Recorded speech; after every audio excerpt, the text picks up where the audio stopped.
The systems which make our country work are under attack.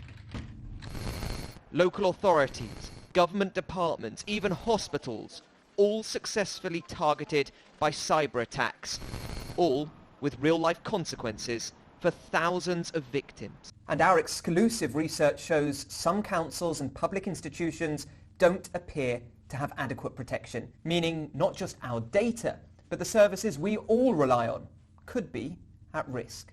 I've spent months uncovering the long-term effects of hacks, like the 2020 attack against Hackney Council in London. The hacker raised crucial systems like benefit payments. That led to Leon and his family of 7 being kicked out of their home. His housing benefit couldn't be updated, so his landlord wasn't paid the right rate. He says he received no response from the council, despite calls and emails. We agreed not to reveal his identity because, with systems still affected, 18 months on, he faces losing his home again. To be honest, the children are far more resilient. For my wife, it's the hardest. If we are going to have to move out, where would we go?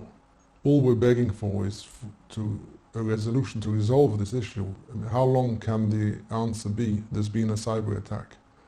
Hackney say they can only apologise and urged Leon to speak to their housing support team. The attack wiped out council billing systems. It meant there was no way Laura could pay her service charge, but she was still hit with a legal threat. When I had the court order, I was very worried because it said that from the date of the letter forward, somebody could enter my property to reclaim it, essentially, because I was in breach of the terms of my leasehold. The council retracted the threat and explained the confusion was due to the attack. The Hackney Council hack was one of the worst the country has seen, damage costing more than £10 million. Experts who've analysed the code believe it was either Russian hackers or the Russian state itself. But it's not just Hackney on the front line. Gloucestershire's defences were blown apart in a similar attack in February. Destruction at Redcar was so extensive, the council was forced back to using pen and paper. And North Korean hackers led to crucial NHS operations being cancelled. Exclusive figures for ITV News reveal a huge disparity in how much some councils and other public services are spending on cybersecurity. I won't reveal names as it could make them a target. The highest annual council cybersecurity budget we found was £1 million a year. The lowest, just £32,000.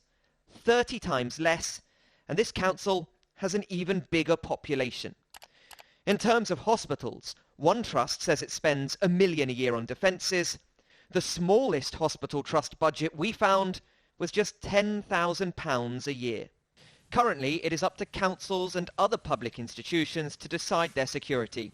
There are no rules on budgets or which technology to use. I think we have some really serious problems that need national level policy attention around the sort of insecurity and instability of our digital systems, and that's why we're seeing these real world consequences. There's some really hard problems here. FC is an ethical hacker. He finds the flaws in cyber defences so they can be fixed. We asked him to look at the security of council websites across the country. There are literally hundreds of issues here. And how many of these issues could be exploited by hackers? Pretty much all of them. What FC has found on the dark web is even more worrying. We're obviously going to blur this, Yeah. but you can see the names of staff at a council with their passwords, and these are very specific passwords. If I was a bad actor or like a criminal, this is a goldmine of information. You just enter You all just of them. enter all of these and hope all one of these, hits. and I'm guarantee you at least one of those will work. Not since the Second World War have our public services been under such bombardment. From foreign nations, criminal gangs and activists. Councils and other institutions, already under immense financial pressure, now find themselves in a constant arms race to prevent daily life being disrupted with just a few lines of code. I think one of the key ways that we can see organisations step up is if we all demand more security of them, and if we all can ask more and ask for more information about actually how our data is being protected, how the systems that operate some of the basic services that we receive, how they're being protected too.